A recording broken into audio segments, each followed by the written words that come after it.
The sound of rushing water drowned out Julia's scream as the wall of muddy brown devastation roared down the narrow canyon toward her, carrying with it rocks, branches, and the full fury of a summer storm she hadn't seen coming. She'd been focused on capturing the perfect shot of the layered rock formations. Her camera equipment spread around her on what had been a dry creek bed just minutes ago, when the first drops began falling from clouds that seemed to materialize out of nowhere over the Dakota Badlands. Now, as she scrambled desperately up the slick canyon wall, her boots sliding on wet stone, she realized with bone-chilling certainty that she wasn't going to make it. Her fingers clawed at a jutting rock, found purchase, slipped. The roar grew louder, closer, a sound like thunder trapped in a bottle. Julia's heart hammered against her ribs as she looked back and saw the churning mass bearing down on her, maybe 50 yards away now, maybe less. This couldn't be how it ended, not here in the middle of nowhere, not when she'd finally started to make a name for herself with her photography back east. Her parents had warned her about coming west alone. A 23-year-old woman with more ambition than sense, they'd said. Maybe they'd been right. Then she heard it, cutting through the roar, a voice shouting words she couldn't quite make out but understood nonetheless. A rope slapped against the rock beside her head, and she grabbed it without thinking, her photographer's hands, steady and sure even in crisis, wrapping the hemp around her wrists. The rope went taut, and she felt herself being hauled upward with a force that spoke of considerable strength on the other end. Her boots scraped against stone as she half climbed, half was pulled up the canyon wall. The flood hit just as she cleared the top edge, the spray of it soaking her already drenched clothes, the violence of it shaking the ground beneath her. She lay gasping on solid ground, rain pelting her face, her whole body trembling from exertion and terror. Strong hands gripped her shoulders, turning her over, and she found herself looking up into a face that seemed carved from the same rough stone as the Badlands themselves. Dark eyes beneath the brim of a soaked hat regarded her with concern mixed with something that might have been exasperation. "You all right, miss?" His voice was deep, roughened by wind and weather, but there was genuine worry in it. Julia nodded, still trying to catch her breath. "My equipment," she managed to gasp out, looking back toward the canyon edge where muddy water now raged through what had been her impromptu studio. "Your equipment." He sat back on his heels, water streaming from his hat brim. "Lady, you nearly died down there and you're worried about equipment." She pushed herself up to sitting, becoming aware now of the full extent of her situation. Her dark hair had come loose from its pins and hung in wet ropes around her face. Her traveling dress, already practical by Eastern standards but still too fancy for the Badlands, was torn and filthy. And yes, everything she owned besides the clothes on her back and the small pack she'd left on higher ground was now being carried away by that angry brown water. "That equipment represents 2 years of savings," she said, hearing the shake in her own voice. "It's my livelihood. It's everything." He studied her for a long moment, then shook his head. "Can't spend money if you're dead. Come on, we need to get you somewhere dry." He stood, offering a hand, and she took it, noting the calluses, the strength as he pulled her to her feet. He was tall, probably 6 feet or so, lean and rangy in the way of men who spent their lives in the saddle. His clothes marked him as a working cowboy, worn denim and leather, practical and well used. "I'm Julia." "Julia Thornton," she said, because her mother had raised her with manners even if she hadn't managed to instill in her the sense to stay in Philadelphia. "Hayes Bennett." He moved to where a bay horse stood ground-tied a dozen yards back, ears flicking nervously at the storm. "My camp's about 2 miles from here. Can you ride?" "I can ride." It wasn't quite a lie. She'd ridden in city parks back home, sedate trots on well-mannered horses. This was clearly going to be different. Hayes swung up into the saddle with an ease that spoke of a lifetime of practice, then reached down for her. Julia took his hand and let him pull her up behind him, acutely aware of how improper this was. How her mother would faint dead away if she could see her daughter now, pressed against a strange man's back, arms wrapped around his waist for balance. But propriety seemed less important than survival at the moment, so she held on as Hayes urged the horse forward. The ride through the rain was miserable. Water ran in rivers down every gully and draw, turning the landscape into a maze of temporary streams. Hayes navigated it with the confidence of someone who knew this land intimately, guiding his horse around the worst of it. Julia's teeth chattered despite the warm June air, adrenaline and shock catching up with her now that the immediate danger had passed. When they finally reached his camp, tucked into a stand of cottonwoods near a creek that was now running high and fast, she'd never been so grateful to see anything in her life. He had a tent set up, a good canvas one that had weathered the storm well, and a wagon nearby covered with an oiled tarp. Hayes helped her down, his hands steadying her when her legs proved less reliable than she'd hoped. "Get inside," he said, nodding toward the tent. "I've got some dry things in there. They'll be too big, but better than what you're wearing. I can't take your clothes. You'd rather catch pneumonia." He was already moving toward the wagon. "There's a blanket in there, too. Get out of those wet things before you freeze." Julia ducked into the tent, grateful for the relative dryness inside. True to his word, there was a blanket folded neatly on a bedroll and a small stack of clothes beside it. She hesitated only a moment before peeling off her soaked dress, her fingers fumbling with buttons and laces. Everything she had on was wet through to her skin. She dried herself as best she could with a corner of the blanket, then pulled on the dry clothes Hayes had indicated. A cotton shirt that hung to her thighs, a pair of his spare denims that she had to roll up at the ankles and hold up with a piece of rope she found coiled in the corner. It was absurdly improper, wearing a man's clothes, but the warmth was worth any scandal.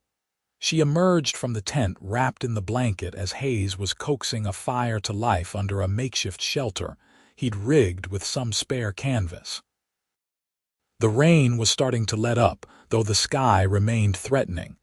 He glanced up at her and something flickered across his face too quickly for her to read. "Better?" he asked. "Much, thank you." She moved closer to the fire, holding her hands out to the small flames.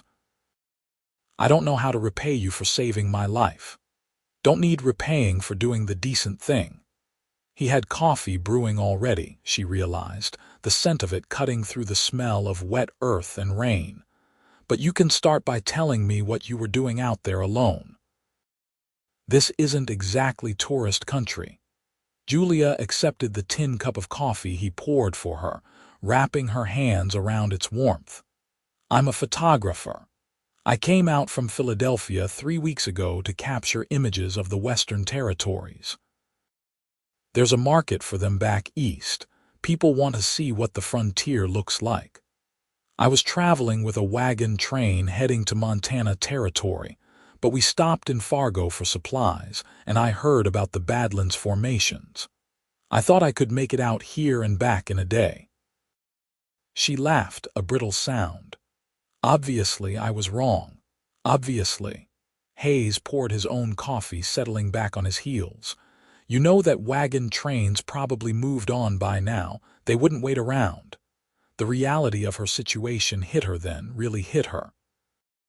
No wagon train, no equipment, no way to earn the money she needed to either continue west or return home.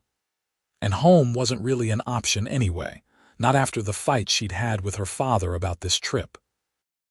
She'd told him she was going to make something of herself, prove that her photography was more than just a hobby. She'd burned those bridges thoroughly. "I'll figure something out," she said, more to convince herself than him. "I still have my camera. It was in my pack up on higher ground. If I can get back to Fargo, maybe I can wire my sister for a loan, replace the rest of my equipment. Fargo's 60 miles from here, and that creek's not going to be crossable for days, not after this storm." Hayes studied her over his coffee cup. "I'm heading to a ranch about 20 miles south of here, running some horses up to the owner. I can take you that far, get you to a proper town at least." "Why would you do that?" Julia heard the suspicion in her own voice and didn't apologize for it. She'd been warned often enough about the dangers a woman alone might face on the frontier. Hayes's expression hardened slightly. "Because leaving you out here would be the same as killing you myself. I might not be a gentleman by Eastern standards, Miss Thornton, but I'm not going to let a woman starve or get eaten by wolves on my watch." He set down his cup. "You're welcome to take your chances on your own if you'd rather." Shame heated her cheeks. "I'm sorry. That was unfair. I'm not usually so ungracious when someone saves my life." She managed a small smile. "Thank you for your help. I'd be grateful for the escort to the ranch." His expression softened. "It's all right. You've had a rough day." He glanced at the sky. "Storm's passing. We'll stay here tonight, let things dry out some, and head out at first light. That work for you?" "I don't have much choice, do I?" "There's always choices, Miss Thornton. They're just not always good ones." That night, as Julia lay in Hayes's tent while he insisted on sleeping by the fire despite her protests, she stared up at the canvas and tried to make sense of her situation. Less than 12 hours ago, she'd been full of confidence and plans, excited about the photographs she was going to take. Now she had nothing but borrowed clothes and a debt to a cowboy she'd just met. The sound of the swollen creek rushing by was a constant reminder of how close she'd come to dying, but she was alive. That had to count for something. And in the morning, she'd figure out the next step. She always did. The dawn came clear and bright, the storm having washed the air clean. Julia woke to the smell of coffee and something cooking and emerged from the tent to find Hayes tending to breakfast over the fire. He glanced up when she appeared, nodded a greeting. "Sleep all right? Better than I expected." She finger-combed her hair, aware of what a mess she must look. "What can I do to help? You can tell me more about this photography business of yours." He flipped what looked like bacon in a pan. "I've seen photographs before, but I've never met someone who makes them." So as they ate breakfast, Julia found herself explaining her craft, the chemicals and plates, the need for perfect light and stillness, the way a good photograph could capture a moment in time forever. Hayes listened with an attention that surprised her, asking questions that showed he was really thinking about what she said. "So you came all this way just to take pictures of rocks and sky?" he asked, not mockingly but with genuine curiosity. "And people and towns and anything else that might interest folks back east." She sipped her coffee. "I know it probably seems frivolous to you. Didn't say that." Hayes stirred the fire. "I was just thinking it must take a lot of courage to come out here alone, chasing something you believe in. Most people talk about their dreams. Sounds like you're actually living yours." "I was living it, before I lost everything in that flood. You've still got your camera." "That's the important part, isn't it?" Julia considered this. "I suppose it is, though a camera without plates or chemicals isn't much use, so you get more supplies. Start again." He said it like it was simple, and maybe for him it was. He had the look of someone who was used to hardship, who didn't let setbacks keep him down. They packed up camp after breakfast, and Julia retrieved her pack from where she'd stashed it the day before. Her camera was indeed safe inside, wrapped carefully in cloth. She held it for a moment, this tool of her trade that had survived when everything else was lost. Hayes was right. As long as she had this, she could start again.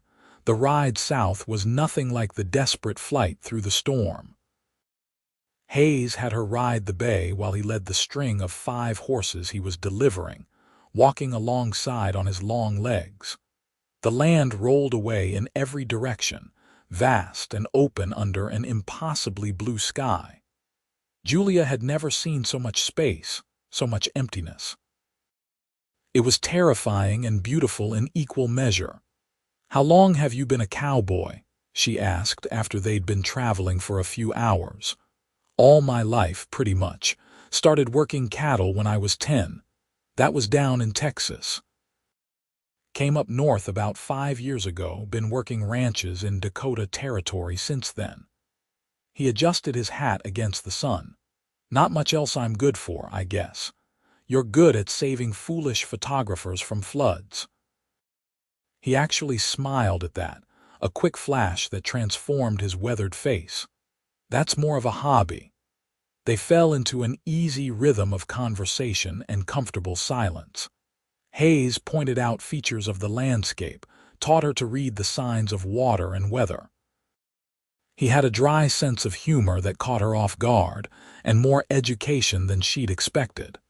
When she asked about it, he shrugged. "My mother was a school teacher before she married my father. She made sure all us kids could read and write proper. Said it didn't matter if we were working cattle, we still needed to use our brains. Sounds like a smart woman. She was. Died of fever when I was 15. He said it matter-of-factly, but Julia heard the old grief underneath. "My father passed a few years later. It's just me and my sister now. She married a rancher over in Wyoming Territory. You see her often, when I can. It's not easy with the distances out here." He glanced back at her. "What about you? You said you have a sister." "Mary. She's 2 years older, married to a banker, very respectable." Julia couldn't quite keep the edge out of her voice. "Everything our parents wanted.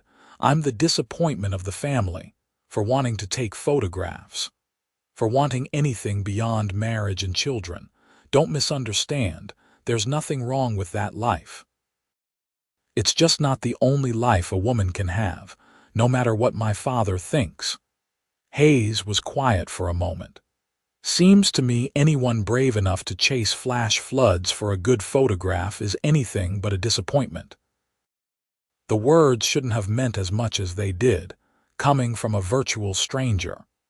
But they settled something in Julia's chest, eased an ache she'd been carrying since she left Philadelphia. They made camp that night beside a small stream, this one running clear and calm. Julia helped as best she could, though she was clearly out of her element. Hayes showed her how to unsaddle the horses properly, how to hobble them so they could graze but not wander off. His hands were patient, his instructions clear. He didn't make her feel stupid for not knowing things that were second nature to him. After dinner, as the sun painted the western sky in shades of orange and purple, Julia pulled out her camera. "Would you mind if I took your photograph?" Hayes looked uncomfortable. "I'm not much for pictures." "Please, I'd like to have something to remember the man who saved my life." When he still hesitated, she added, "Consider it payment for your help. I told you I don't need payment. Then consider it a favor for me, please." He finally nodded, settling back against his saddle with clear reluctance. Julia worked quickly, aware of the fading light. She positioned him so the last rays of sun caught the planes of his face, emphasized the strength in his features. Through the lens, he looked like something out of a story, the ideal of what people back east imagined when they thought of cowboys. But he was real, solid, more complex than any story could capture. "Got it," she said finally. "Thank you. Can I move now?" she laughed. "Yes, you can move." He relaxed, rolling his shoulders. "How long before you can see how it turned out?" "I'll need to develop the plate. I don't have the chemicals with me now, obviously, but once I get to town and can replace my supplies." She packed the camera away carefully. I promise to send you a copy when I can. I'd like that. He poked at the fire. Where will you go once we get to the ranch? Back to Philadelphia? The question had been haunting Julia since yesterday. I don't know. I can't go home. I left on bad terms, and I don't think my father would welcome me back even if I wanted to return. Which I don't. She pulled her borrowed coat tighter around herself. I suppose I'll try to find work somewhere, save up enough to replace my equipment.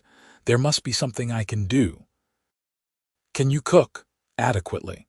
Why? Just thinking. The ranch we're heading to, the Running Bee, they might need help in the house. The owner's wife died last year, and he's been trying to manage with just an old ranch hand who can barely boil water. If you're looking for work, that might be an option. Hope flared in her chest. Do you really think he'd hire me? Won't know unless you ask. But Bill Bailey's a decent man. If you're willing to work, he'd give you a fair shake. Hayes met her eyes across the fire. It's not photography, I know. But it would be a roof over your head while you figure out your next move. It would be perfect. Thank you, Hayes. Truly. He ducked his head, uncomfortable with her gratitude. Just trying to help. But it was more than that, Julia was beginning to realize. Hayes Bennett was unlike anyone she'd ever met before. He had none of the polish or pretense of the men she'd known back east, none of their empty flattery or transparent motives. He was straightforward, kind without making a show of it, competent in a way that made her feel safe despite their remote location. And there was something else, something she wasn't quite ready to examine too closely. The way her heart had started beating faster when he looked at her. The way she found herself watching him when he wasn't looking. The way his rare smiles made her want to smile back.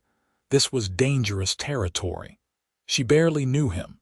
And yet, she couldn't deny the pull she felt, the connection forming between them with every hour they spent together. That night, lying in her bedroll under the stars because the weather was clear and Hayes insisted she'd sleep better in the open air, Julia stared up at the vast sweep of the Milky Way and thought about fate. If that storm hadn't come up, if she hadn't gotten trapped in that canyon, if Hayes hadn't been riding past at exactly the right moment, she would be dead. Instead, she was alive, heading toward an uncertain future but no longer feeling quite so alone. The next day brought them to the Running Bee Ranch just after noon. It was a sprawling operation, more substantial than Julia had expected, with a large ranch house, multiple barns, and an extensive system of corrals. Hayes led them up to the main house, where a man in his 50s came out to greet them. He had the weathered look of someone who'd spent his life outdoors, but his eyes were sharp and assessing. "Hayes, good to see you." Bill Bailey's gaze shifted to Julia with open curiosity. "Who's your friend?" "This is Miss Julia Thornton. Found her caught in that flash flood yesterday up in the Badlands. She's a photographer from Philadelphia." Hayes swung down from his horse. "Julia, this is Bill Bailey. He owns the Running Bee." Julia dismounted more carefully, aware of how she must look in her borrowed, oversized clothes, her hair still not properly pinned. "Mr. Bailey, I apologize for my appearance. I lost most of my possessions in the flood. No need to apologize for surviving, miss." Bill's expression was kind. "You're welcome here. Come inside, both of you. I'll have someone see to the horses." The ranch house was comfortable if spare, the mark of a man living without a woman's touch evident in its functional but plain decor. Bill led them to the kitchen, where an older cowboy was indeed struggling with what looked like an attempt at stew. "Charlie, we've got guests," Bill called. The older man looked up with clear relief at the interruption. Over coffee and surprisingly decent biscuits that Charlie admitted he'd bought in town, Julia told her story. Bill listened thoughtfully, and when Hayes mentioned the possibility of Julia working as a housekeeper and cook, he didn't dismiss it out of hand. "Can you really cook, Miss Thornton?" because Charlie here means well, but I'm tired of burning my meals or eating leather that used to be beef." "Hey now," Charlie protested, but without heat. Julia smiled. "I can cook, Mr. Bailey." My mother insisted all her daughters learn practical skills, even if she hoped we'd never have to use them. I'm not a professional chef, but I can manage a decent meal. "That's more than we've got now," Bill considered. "I can offer you room and board and $20 a month. It's not much, but it's fair wages for the work. You'd have your own room and your time would be your own once the daily work is done. If you want to continue your photography on the side, that's your business." $20 a month wouldn't replace her equipment quickly, but it was a start. And more than that, it was security. A safe place to stay while she figured out her next steps. "I accept, Mr. Bailey, thank you. Call me Bill. We don't stand much on formality around here." He stood. "Let me show you the house and we can figure out what needs doing." As Bill led Julia on a tour of the ranch house, explaining the routines and expectations, she felt a strange sense of rightness settling over her. This wasn't what she'd planned. This wasn't the adventure she'd imagined when she left Philadelphia. But maybe, just maybe, it was what she needed. Hayes stayed for dinner that night, and Julia insisted on cooking to prove she was worth her wages. She managed a credible chicken and dumplings with what she found in the well-stocked pantry, and the look of appreciation on Bill's face as he ate told her she'd secured her position. "Where are you headed next?" Bill asked Hayes. "You're welcome to stay on a few days if you need the work." "Thanks, but I've got a job waiting down near Deadwood. Should probably head out tomorrow." Hayes's eyes flicked to Julia, then away. "But I appreciate the offer." Julia felt something sink in her chest. Of course he was leaving. He had his own life, his own work. She'd known him for barely 2 days. There was no reason for this feeling of loss. After dinner, as the sun was setting, Hayes found her on the porch where she'd gone to escape the warm kitchen. He leaned against the railing beside her, not quite touching but close enough that she was aware of him. "You'll be all right here," he said. "It wasn't a question. I will. Thank you for bringing me here, for everything." "I didn't do much. You saved my life, Hayes. That's not nothing." He was quiet for a long moment, staring out at the darkening landscape. "I'm glad I was there. When I heard that flood coming and then saw you down in that canyon, I've never been so scared in my life." Julia's breath caught. "You were scared, terrified. That I wouldn't get to you in time, that the rope wouldn't hold, that I'd have to watch you get swept away." He finally looked at her, and the intensity in his eyes made her heart race. "I know we just met, and maybe this is crazy, but I can't stop thinking about what might have happened if I'd been 5 minutes later. But you weren't. I'm here safe because of you, Julia." The way he said her name, soft and careful like it meant something. "I have to leave tomorrow. I gave my word on this job, but I don't want to. That's the truth of it."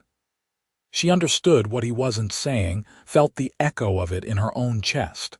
This thing between them, this connection that made no logical sense given the circumstances, it wasn't just her imagination. He felt it too. "How long will you be gone?" 2 months, maybe 3. It's up in the Black Hills and the work there can be unpredictable." He hesitated. "Would it be all right if I wrote to you? If I came back this way when the job's done? I'd like that."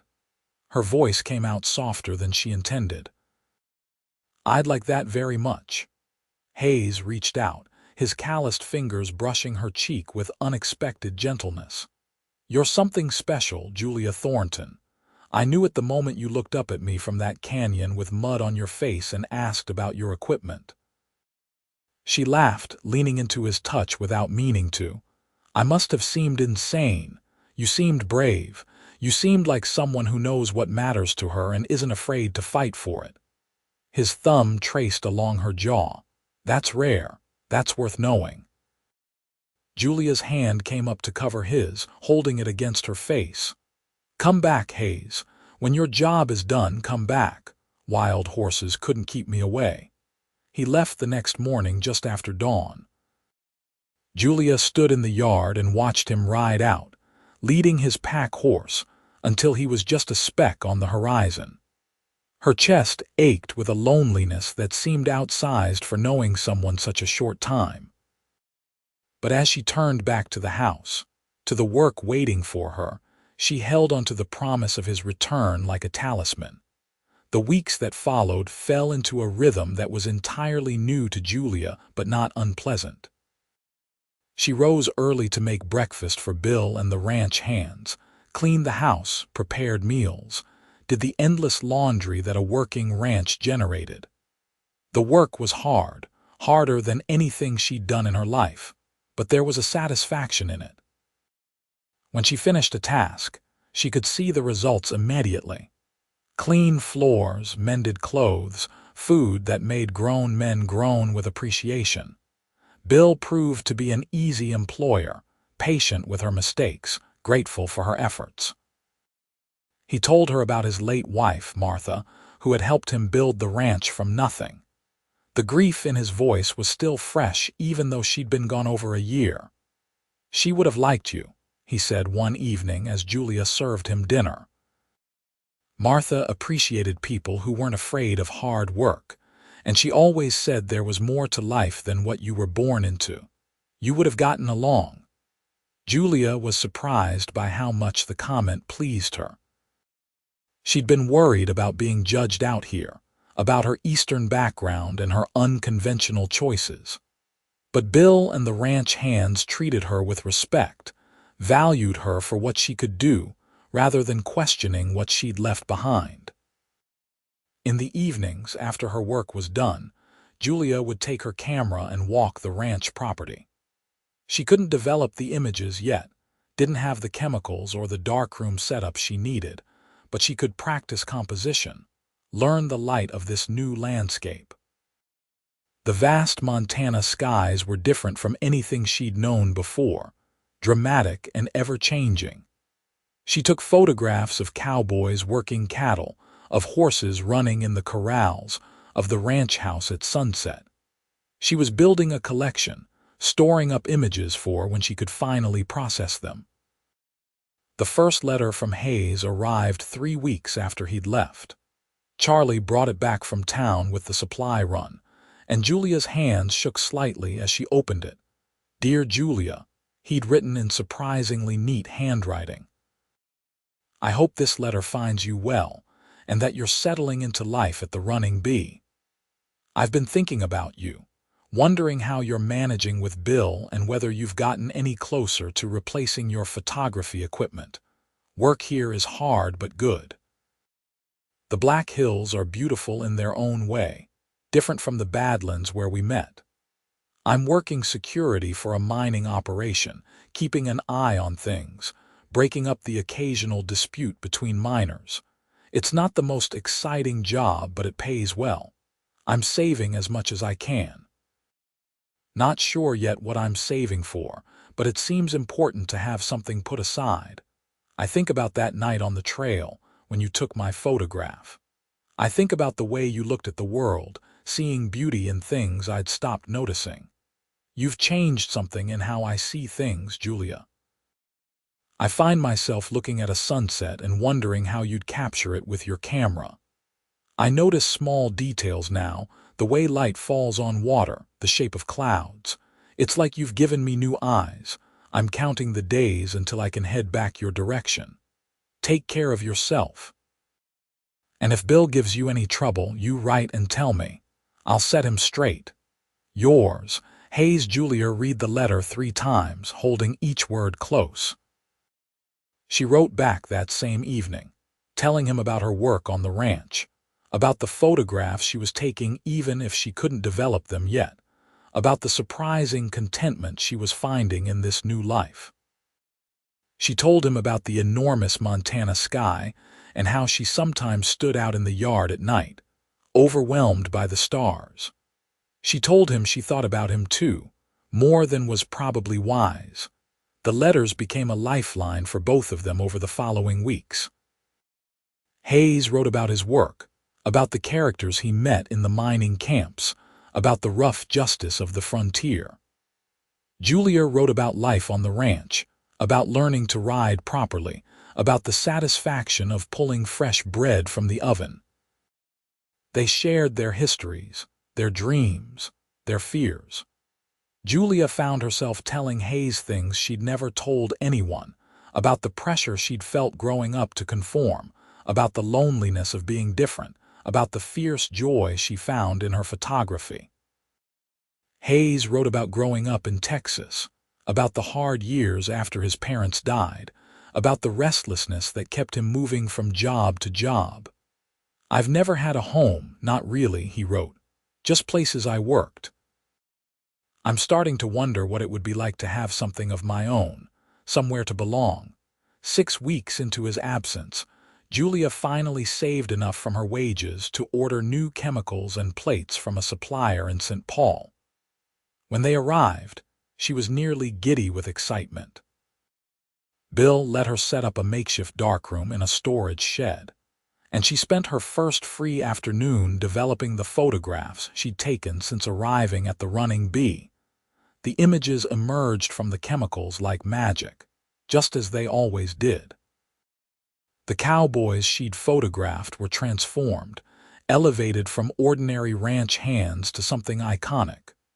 The landscapes glowed with a quality of light that captured the essence of the frontier. And there, among all the others, was the photograph she'd taken of Hayes that first night. She'd been right about the light, about the composition. But what she hadn't expected was how much the camera had captured of his character. The strength, yes, but also the gentleness in his eyes, the hint of vulnerability in the set of his mouth. Looking at the photograph, Julia's chest ached with missing him. She wrote to him that night, told him about developing the images, about how well his photograph had turned out. "I see you in it," she wrote. "Not just your face, but who you are. The camera doesn't lie, Hayes. It shows me the man who saved my life, yes, but also the man who writes me letters full of poetry about sunsets. The man who's learning to see beauty because he wants to share it with me. You're more than you give yourself credit for." His response came 2 weeks later, faster than usual. "Your letter made me feel things I don't have words for," he wrote. "No one's ever seen me the way you seem to. It's terrifying and wonderful at the same time. I'm finishing up here in another 3 weeks. I'll be heading back to the Running Bee as soon as I can. There's something I need to ask you, Julia. Something I need to say in person. I hope you'll be willing to hear it." Julia carried that letter with her for days, reading it during quiet moments, wondering what Hayes wanted to ask her. She had her own hopes, her own questions forming. In the 3 months since they'd met, since that terrifying afternoon in the canyon, Hayes had become central to her thoughts in a way no one ever had before. She missed him with an intensity that sometimes took her breath away. She wanted to show him the photographs she'd developed, wanted to watch him work with the horses, wanted to hear his voice in person instead of just in letters. She admitted to herself finally, completely and hopelessly in love with him. The realization should have frightened her. She'd always been so focused on her independence, on proving she didn't need anyone. But loving Hayes didn't feel like giving up her independence. It felt like choosing to share it with someone who understood her, who wanted her to chase her dreams even as he chased his own. The day he returned, Julia was in the garden behind the house, harvesting vegetables for dinner. She heard the sound of hoofbeats and looked up to see a familiar figure riding into the yard. Her heart jumped into her throat. She dropped the basket she was holding, vegetables spilling forgotten into the dirt, and ran. Hayes dismounted before his horse had fully stopped, and then Julia was in his arms and everything that had been uncertain became suddenly, perfectly clear. He held her tight, his face buried in her hair, and she felt him trembling. "I missed you," she said against his chest. "God, Hayes, I missed you so much, Julia." He pulled back just enough to look at her, his hands framing her face. "I have so much to say to you. I've been practicing the words for weeks, but now I can't remember any of them." "Then don't say them. Just kiss me." So he did. His lips met hers with a gentleness that quickly deepened into something more urgent, more desperate. Julia had been kissed before. Awkward, stolen moments at parties back home, but nothing had prepared her for this. For the way Hayes kissed her like she was precious and necessary all at once. For the way her whole body responded, coming alive in ways she'd never imagined. For the rightness of it, the sense of coming home, when they finally broke apart, both breathing hard, Hayes rested his forehead against hers. "I love you, Julia. I've been trying to figure out how to tell you, how to explain it, but it's that simple. I love you. I think I started falling for you the moment I pulled you out of that canyon. I love you too." The words came easily, naturally. "I was so sure I didn't need anyone, that I was complete on my own. And then you showed up and made me realize that being independent doesn't mean being alone. It just means choosing who you want to be with. Marry me." Hayes said it like a statement rather than a question, his dark eyes searching hers. "I know we haven't known each other long. I know I'm just a cowboy without much to offer. But I love you, Julia. I want to build a life with you. I want to support your photography, see the world through your eyes. I want to wake up next to you every morning and fall asleep beside you every night. Marry me." Julia's eyes filled with tears, but she was smiling. "Yes. Yes, of course, yes." He kissed her again, lifting her off her feet and spinning her around. Julia laughed, holding on to him, dizzy with joy. When he set her down, she saw Bill standing on the porch, watching them with a broad grin. "About time you got back, Hayes," the older man called. "She's been moping around here for weeks." "I have not been moping," Julia protested, but she was laughing too hard for it to sound convincing. That evening, over a celebratory dinner, Hayes laid out the plans he'd been making. "I've saved most of my wages from the last 3 months," he told Julia. "It's not a fortune, but it's enough to make a start. I've been thinking about starting my own ranch, something small at first. There's land available not far from here, good grazing. If you're willing, we could build something together." "What about my photography?" Julia asked, needing to be sure he understood what he was signing up for. "What about it?" "Julia, I'm not marrying you to change you. I love who you are, including your photography. Hell, especially your photography. You have a gift, and I want to help you share it with the world." Hayes took her hand across the table. "I've been thinking about that too. What if we made it part of the ranch? Bring people out to experience the frontier, and you could photograph them. Document what life is really like out here."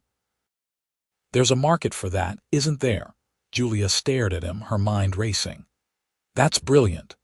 People back east are fascinated by the West, but all they have are dime novels and exaggerated stories. Real photographs, real experiences that could be valuable." "You two are going to do just fine," Bill said, smiling. "In fact, I have a proposition for you. I'm not getting any younger, and this ranch is more than I need. What if I sold you the south section, the 500 acres down by the creek? It's good land, already has a line shack that could be expanded into a house. You could build your ranch there, and Julia could still help out here until you're on your feet. I'd give you a fair price, even help with the financing." Hayes and Julia looked at each other, and Julia saw her own excitement reflected in his eyes. "That's more than generous, Bill," Hayes said carefully. "But I'd need to know the numbers, make sure we could afford it." They spent the next hour going over details, crunching numbers, making plans. By the end of it, they had the framework of an agreement that would let Hayes and Julia start their own ranch, while still maintaining close ties to the running bee. It was more than Julia had dared to hope for. A future that included both the life she was building with Hayes and the photography she loved. They were married 6 weeks later in Fargo, with Bill and Charlie standing as witnesses. Julia wore a simple dress she'd sewn herself, cream-colored cotton with blue trim, and carried wildflowers Hayes had picked that morning. She'd never felt more beautiful than when Hayes turned to look at her walking toward him, and she saw the love and wonder in his eyes. The ceremony was brief, conducted by a circuit preacher who happened to be passing through. But the words meant everything: to love and to cherish, for better or for worse, until death parted them. Julia spoke her vows with absolute certainty, knowing she was choosing exactly the life she wanted. Their wedding night was spent in a hotel room in Fargo, the finest the small city had to offer. Hayes was gentle and patient, aware that Julia was nervous despite her brave face. "We don't have to do anything you're not ready for," he told her as they stood facing each other in the lamplight. "I'm ready," Julia said, and she was. She'd chosen this man, this life, and she trusted him completely. What followed was awkward and tender and wonderful, full of whispered reassurances and shared laughter when things didn't go quite as planned. Hayes treated her like she was precious, taking his time, making sure she was with him every step of the way. And when they finally came together completely, Julia understood for the first time what all the fuss was about. This wasn't just physical, though the physical part was amazing. It was intimacy in its truest sense, two people becoming one in every way that mattered. Afterward, as they lay tangled together in the hotel bed, Hayes traced lazy patterns on her shoulder. "I never thought I'd have this," he said quietly. "A wife, a home, a future. I'd gotten used to being on my own." "Me too." Julia turned to look at him. "I thought I had to choose between love and my dreams. I never imagined I could have both. You're my dream, Julia. You and whatever life we build together. Everything else is just details." They spent the next several months establishing their ranch, working from dawn until dark to turn Bill's line shack into a proper home. It was hard work, harder than anything Julia had ever done, but she attacked it with the same determination she'd brought to everything else in her life. She learned to swing a hammer, to chink logs, to paint and plaster. Hayes taught her about horses and cattle, about reading the weather and the land.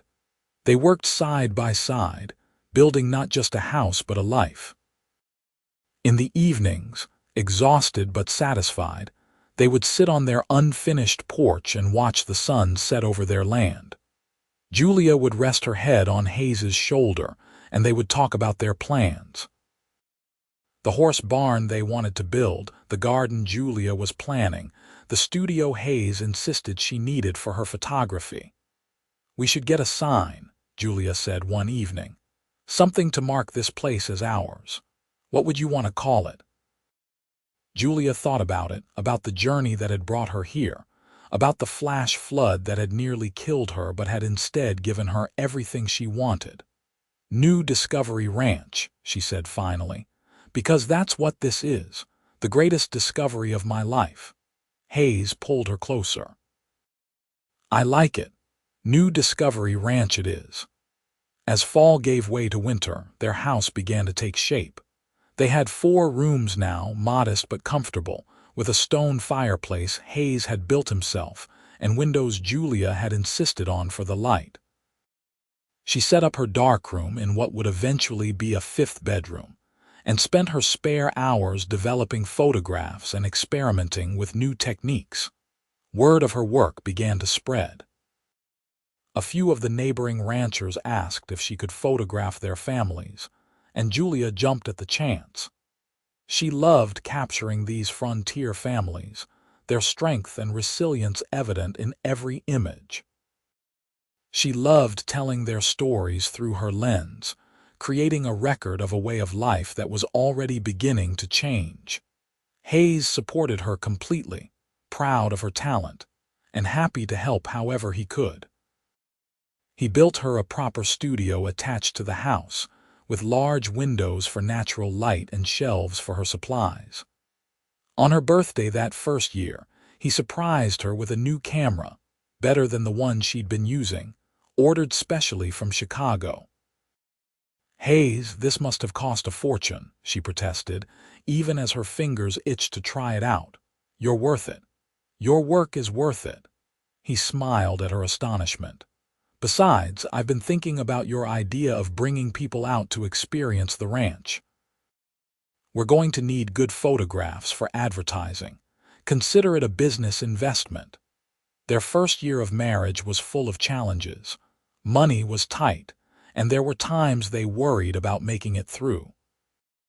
A late spring storm killed several of their cattle, and they had to decide whether to go into debt or cut their losses.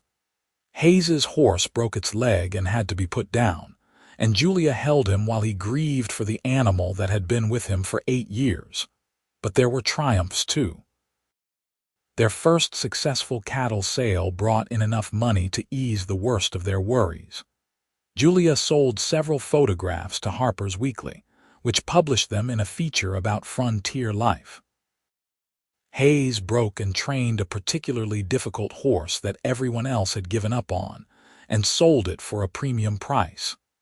They made it through their first winter together, huddled by the fire in their small house, and emerged in the spring more committed to each other and their dream than ever. In the spring of their second year together, Julia realized she was pregnant. She was terrified and thrilled in equal measure, wondering how she would manage a child and her photography and the ranch work. When she told Hayes, he picked her up and spun her around despite her protests. "We're going to have a baby," he kept saying, wonder in his voice. "Julia, we're going to have a baby." "Are you happy?" she asked, needing to hear it. "Happy? I'm beyond happy. You've given me everything, Julia, a home, a purpose, and now a child. How could I be anything but grateful?" Their son was born in January of 1888, during a blizzard that kept the doctor from reaching them. Bill and Charlie came instead, and between them and Hayes, they managed to see Julia through the delivery. It was the hardest thing she'd ever done. Hours of pain and fear and effort, but when she finally heard her baby's first cry, she understood why women did this despite everything. They named him Henry William Bennett, after Hayes's father and Bill, who had become like family to them. He had Hayes's dark hair and Julia's gray eyes, and from the moment Hayes held him, Julia knew their son would be cherished beyond measure. "Look at him," Hayes whispered, his voice thick with emotion. "He's perfect, Julia. He's absolutely perfect." Being a mother was harder than Julia expected. Henry was colicky and demanding, and there were nights she thought she might collapse from exhaustion. Her photography had to take a back seat for months as she learned to navigate this new role. But Hayes was a devoted father, walking the floor with Henry when he cried, changing diapers without complaint, encouraging Julia to take time for herself when she could. "You're not just a mother," he reminded her when she expressed frustration about her lack of time for photography. "You're still Julia, still an artist. We'll figure out how to make it all work." And they did. As Henry grew more independent, Julia slowly reclaimed her photography. She took pictures of her son, documenting his growth in a way that would have been impossible before. She experimented with different techniques, captured the changing seasons on their ranch, continued to photograph the families and events of their community. By the time Henry was 2, the new Discovery Ranch was thriving. Hayes had built their herd to a respectable size, and his reputation as a horse trainer had spread. People came from across the territory to buy horses from Hayes Bennett, and Julia's photography business was growing too. She'd published a collection of frontier photographs that had been well received back east, and she was working on a second collection. But what brought them the most satisfaction was the realization of their original dream. They began hosting small groups of visitors, people from the East who wanted to experience authentic ranch life. Julia would photograph them, capturing their adventures on horseback, their attempts at roping cattle, their wonder at the vast Montana sky. Hayes would teach them about the land, share stories of frontier life, give them a taste of something real. It was exactly what they'd imagined, a business that combined both their talents and passions, and it was successful beyond their expectations. One evening in late summer, as they sat on their porch watching Henry play in the yard, Hayes reached for Julia's hand. "Do you ever regret it?" he asked. "Coming west, ending up here. You could have gone back east, had an easier life." Julia looked at him, at this man who had saved her life in more ways than one. At the ranch they'd built together, the child they'd created, the life they'd carved out of the wilderness through sheer determination and love. "Regret it? Hayes, this is everything I never knew I wanted. You're everything I needed. I still can't believe you're mine sometimes. That day in the canyon when I pulled you up and you looked at me with those fierce eyes and demanded to know about your equipment, I thought you were the most impressive woman I'd ever met." Julia laughed. "I thought you were annoyed with me. I was terrified and fascinated and already halfway in love with you, though I didn't know it yet." He lifted her hand to his lips.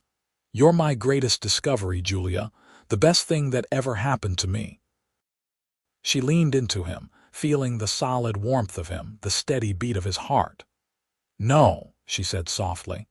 "You're my greatest discovery. You showed me that I didn't have to choose between love and dreams. You gave me both." As the sun set over their land, painting the sky in shades of gold and pink, Julia thought about the journey that had brought her here. The flash flood that could have killed her, but instead had led her to Hayes. The struggles and triumphs of building a life together. The joy of their son, the satisfaction of their work, the deep abiding love that had only grown stronger with time. She'd come west looking for photographs, for adventure, for something to prove. What she'd found was so much more. She'd found home. She'd found purpose. She'd found the one person who understood her completely, who supported her dreams while building his own beside hers. The years continued to pass in a blur of work and love and growth. Henry grew into a confident, curious boy who loved both horses and cameras, often following either his father to the barns or his mother to her studio. When he was 4, Julia gave birth to their daughter, Grace Martha Bennett, named for both her grandmothers. Grace had Hayes's easy smile and Julia's determination, and she completed their family in a way Julia hadn't realized was missing. The ranch continued to prosper.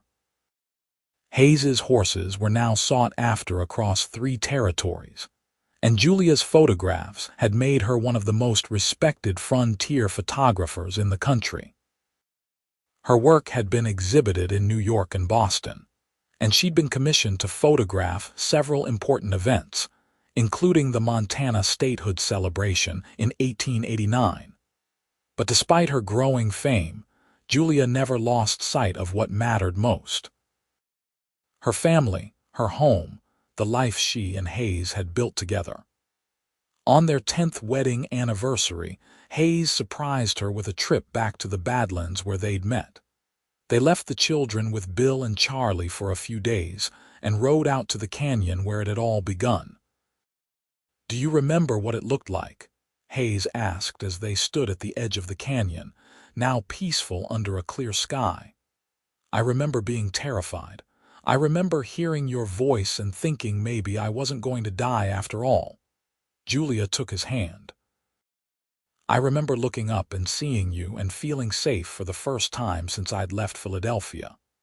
I remember thinking I'd never been so scared, and then thinking I'd never seen anyone as brave as you were, even covered in mud and soaking wet." He pulled her close. "I love you more now than I did then, Julia. I didn't think that was possible, but it is. Every day I love you more. Show me," she whispered against his lips, They made love there in the Badlands under the vast Montana sky, on the land where their story had begun. It was different from their wedding night, more familiar but no less intense. They knew each other's bodies now, knew exactly how to bring each other pleasure. But more than that, they knew each other's hearts, minds, and souls. This physical connection was an expression of everything they'd built together, every challenge they'd overcome, every joy they'd shared.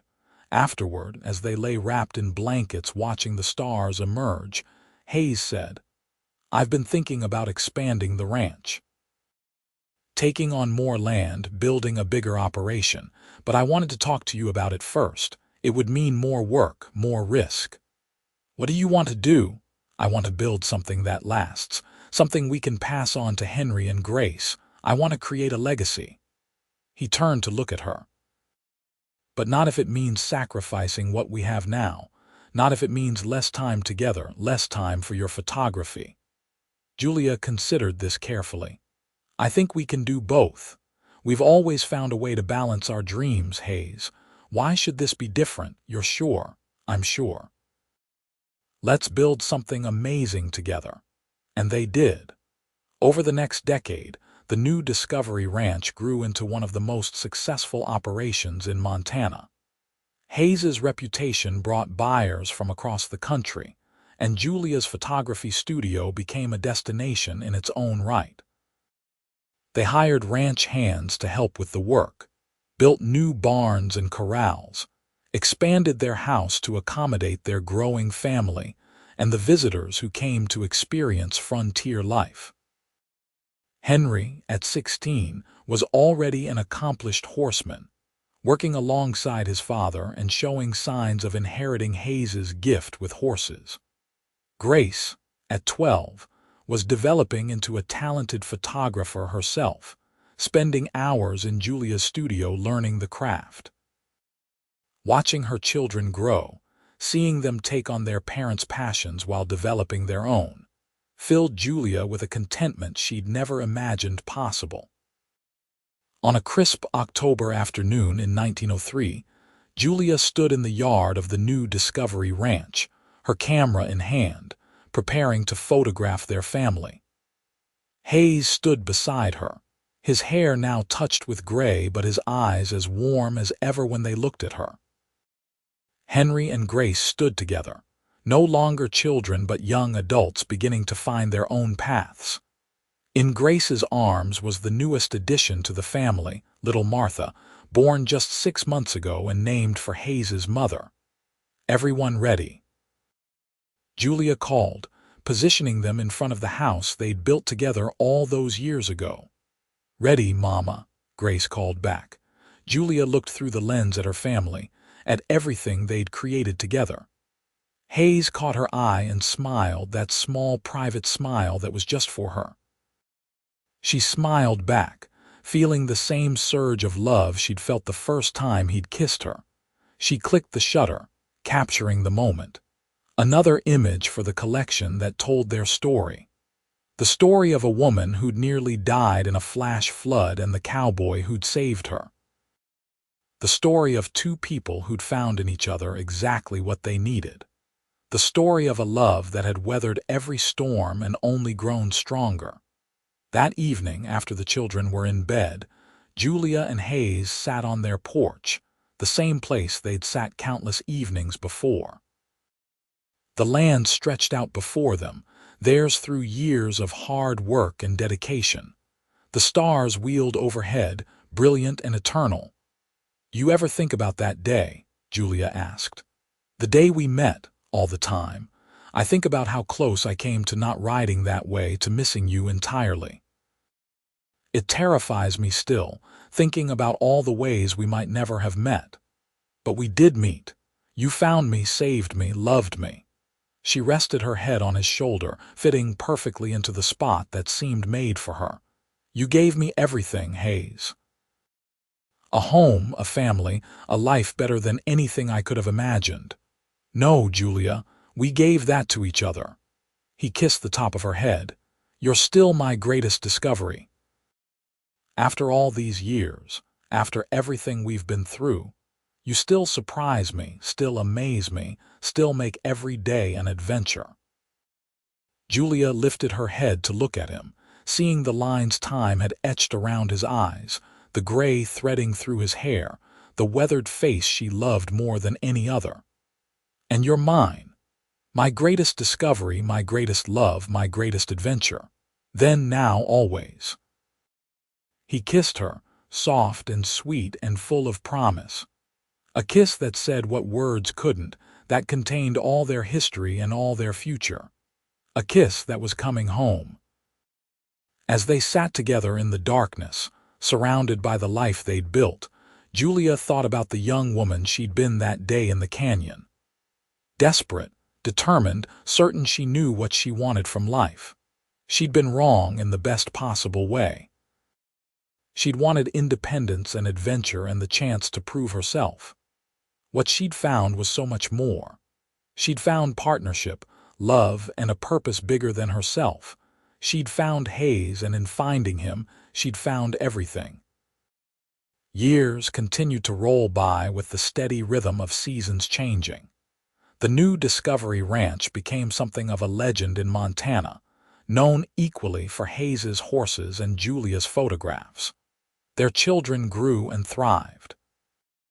Henry married a rancher's daughter from the neighboring spread, and they built their home on the northern section of the ranch. Grace shocked everyone by falling in love with a photographer from New York who'd come west to learn from Julia, and after their marriage, they opened a photography studio in Helena. Julia and Hayes became grandparents, then great-grandparents. They watched the world change around them, the wild frontier they'd known slowly giving way to civilization. Automobiles appeared on the roads. Electricity came to the towns. The 20th century brought wonders and challenges they'd never imagined. Through it all, their love remained constant. They still worked side by side, though now they had help with the heavy lifting. They still sat on their porch in the evenings, still reached for each other in the night, still looked at each other with the same wonder and affection they'd felt all those years ago. On their 40th wedding anniversary, their children and grandchildren gathered at the ranch for a celebration. The house was full of laughter and love, 4 generations of Bennetts together under one roof. Julia watched it all, her photographer's eye capturing every precious moment, and felt overwhelmed with gratitude. Hayes found her alone in her studio, where she'd retreated for a moment of quiet. He wrapped his arms around her from behind, and she leaned back into his embrace, as natural as breathing after all these years. "Happy anniversary, my love," he murmured into her hair. 40 years. Can you believe it? Best 40 years of my life. Though that first day when I pulled you out of that flood covered in mud and fury, I'm not sure I imagined all this." He gestured to encompass the ranch, the house full of family, the life they'd built. Julia turned in his arms to face him. At 63, Hayes was still handsome to her, still strong, still the man who made her heart race. His hair was silver now, his face deeply lined, his hands gnarled from years of hard work. But his eyes, those dark eyes that had first looked at her with concern and then with love, those were unchanged. "I knew," she said. "Maybe not consciously, but some part of me knew. When I looked up and saw you there, reaching down for me, I knew my life was about to change. Mine, too." He cupped her face in his weathered hands. "You're still the most beautiful thing I've ever seen, Julia Bennett, and I've seen a lot in 65 years. Sweet talker." But she was smiling, feeling young and cherished despite the gray in her hair and the wrinkles around her eyes. Just honest. "Always have been with you," he kissed her softly. "Thank you, Julia, for saying yes all those years ago, for building this life with me, for giving me everything I never knew I wanted. Thank you for saving me, for loving me, for being exactly who you are." She kissed him back, still feeling that spark, that connection that had never dimmed. "You're my greatest discovery, Hayes, my greatest love. You always will be." They stood there together in the studio, surrounded by the photographs Julia had taken over 40 years. Images of their children growing up, of the ranch through the seasons, of the life they'd shared. Each picture told a story, but the greatest story, the one that mattered most, was theirs. As evening fell and they rejoined their family, Julia reflected on the unexpected path her life had taken. She'd left Philadelphia at 23, determined to make her mark as a photographer, certain that independence was the only thing that mattered. She'd nearly died in a flash flood, and in being saved, she'd found something she hadn't been looking for but needed more than anything. She'd found love. Real love, the kind that supported and challenged and grew deeper with every passing year. She'd found partnership, someone who believed in her dreams and helped her achieve them while pursuing his own. She'd found home, not just a place but a feeling, a sense of belonging that came from building a life with someone who truly knew and loved you. The Wild West that had seemed so foreign and frightening when she first arrived had become her home. The man who'd seemed like a stranger had become the other half of her soul. The life she'd built was richer and fuller than anything she could have planned or imagined. As she watched Hayes across the room, laughing with their grandson, she caught his eye. He smiled at her, that private smile that still made her heart flutter after 40 years. She smiled back, feeling the weight of their shared history, the joy of their present, the promise of whatever time they still had together. She'd come west looking for photographs, for adventure, for something to prove. What she'd found was infinitely better. She'd found her greatest discovery, her greatest love, her greatest adventure. And she'd spent 40 years, and would spend however many more they were given, grateful for the flash flood that had nearly killed her, but instead had given her everything. Their love story, born in a moment of crisis in a Dakota canyon, had grown into something epic and enduring. It was the foundation on which they'd built not just a ranch but a legacy. It was the love that had created and sustained a family. It was proof that sometimes the best things in life are the ones you never planned for, the ones that find you when you least expect them. Julia Thornton had come west to capture the frontier with her camera.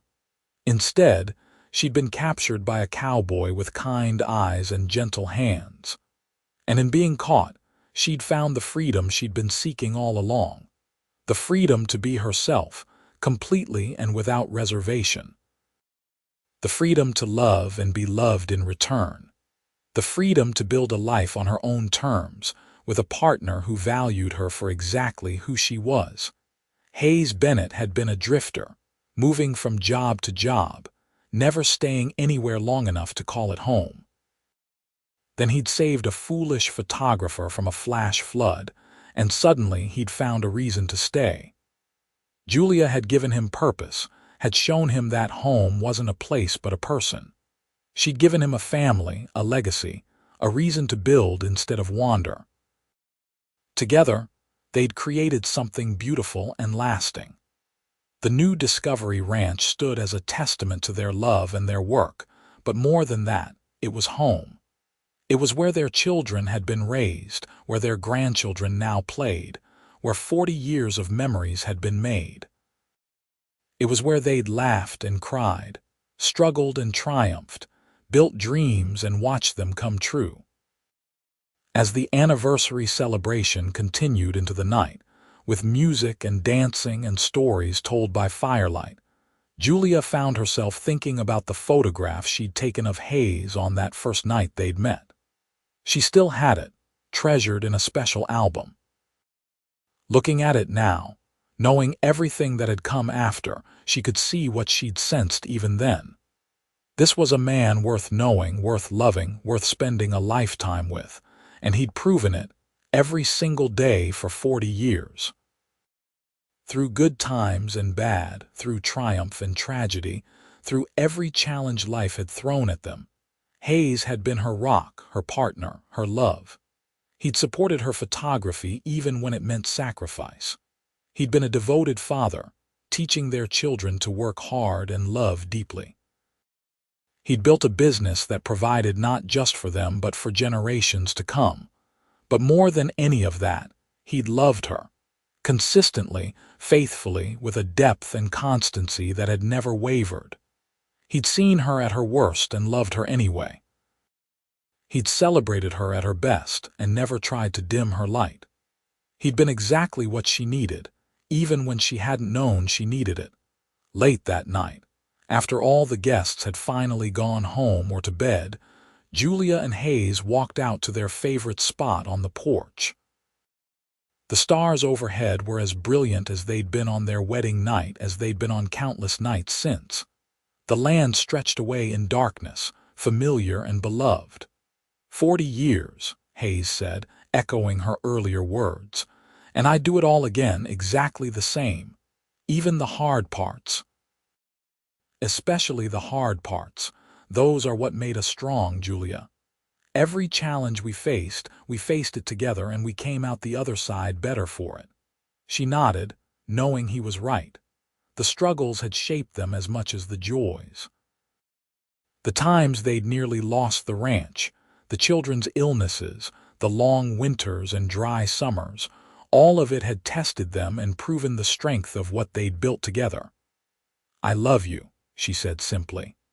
I've said it 10,000 times and it still doesn't seem like enough.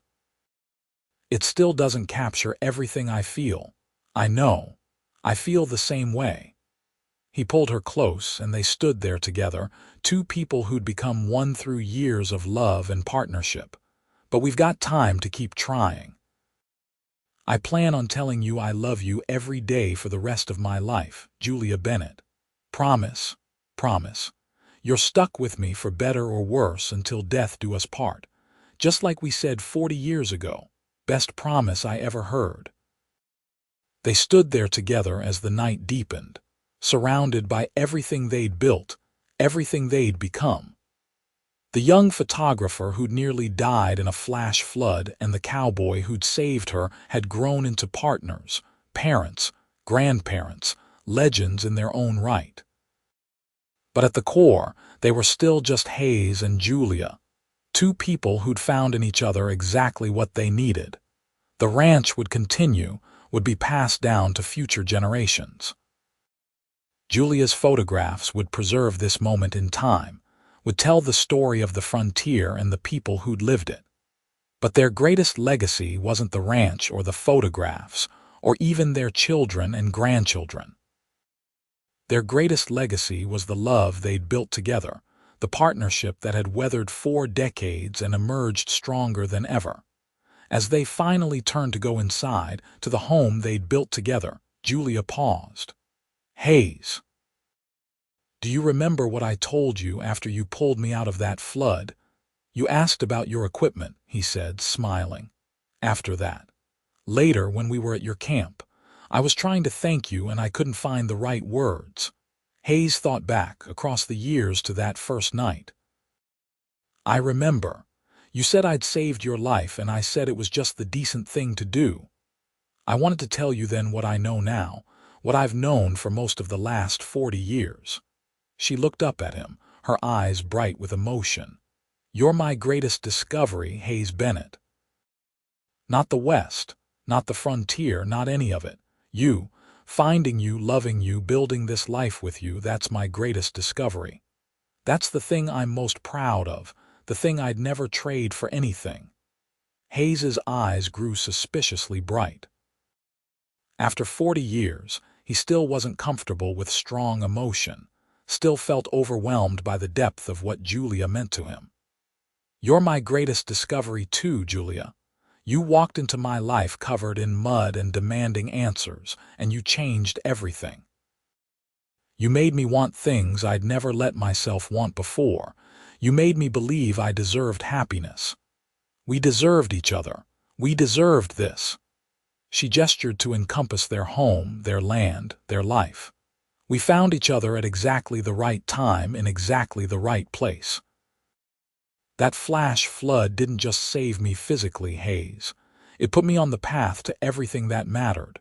It led me to you. Best disaster of my life, he said. And then they were both laughing, holding each other under the Montana stars, grateful for every moment that had led them to this one. Inside, their house was quiet. Everyone finally settled for the night. Julia and Hayes made their way to their bedroom, the room they'd shared for 40 years. Everything in it held memories, from the quilt on the bed that Julia's grandmother had made to the photograph on the wall that Hayes had given her on their 10th anniversary. As they prepared for bed, moving around each other with the ease of long familiarity, Julia felt a wave of contentment so strong it almost brought tears to her eyes. This was what mattered. This quiet domesticity, this comfortable partnership, this love that had deepened and matured over decades. This was the real adventure, not the dramatic rescue or the exciting beginning, but the day-to-day choosing of each other, over and over again. They climbed into bed, and Hayes pulled her close, her head resting on his shoulder, their bodies fitting together perfectly after years of practice. This is where she belonged, would always belong. In Hayes's arms, in the home they'd built, in the life they'd created together. "Good night, my love," Hayes murmured, kissing her forehead. "Good night, my greatest discovery." And as they drifted off to sleep, surrounded by 40 years of love and with the promise of more tomorrows ahead, Julia thought about the scared young woman who'd nearly drowned in a flash flood. She wished she could tell that woman what was coming, how that terrifying moment would lead to everything beautiful, how the cowboy reaching down to save her would become her whole world, how the life she'd thought she wanted would pale in comparison to the life she'd actually lived. But maybe it was better this way, not knowing. Maybe the surprises, the unexpected turns, the discoveries you didn't see coming, maybe those were what made life worth living. She hadn't known she needed Hayes until she found him. Hadn't known that love and partnership could enhance rather than diminish her independence. Hadn't known that the greatest adventure wasn't the one she'd planned, but the one that found her. The new Discovery Ranch had earned its name 1,000 times over. Every day with Hayes was a new discovery, a new layer of love uncovered, a new depth of partnership explored. After 40 years, she was still learning about him, still finding new reasons to love him, still discovering what they could build together. And that, Julia thought as sleep claimed her, was the real magic. Not the dramatic rescue, though she'd always be grateful for that. Not the beautiful wedding or the successful ranch, or even the children and grandchildren who carried their legacy forward. The real magic was this: 40 years together, and she still felt like she was discovering him. 40 years of love, and it still felt fresh and exciting and new. Her last thought before sleep was a prayer of gratitude for the flash flood that had nearly killed her but instead had given her life. For the cowboy who'd reached down to save her and ended up saving her in every way a person could be saved. For the love that had grown from those desperate moments into something epic and enduring. For Hayes, her greatest discovery, her greatest love, her greatest adventure. For 40 years of discovering each other, and for however many more years they'd be granted to continue that discovery. For the life they'd built, the love they'd shared, the legacy they'd created, for everything.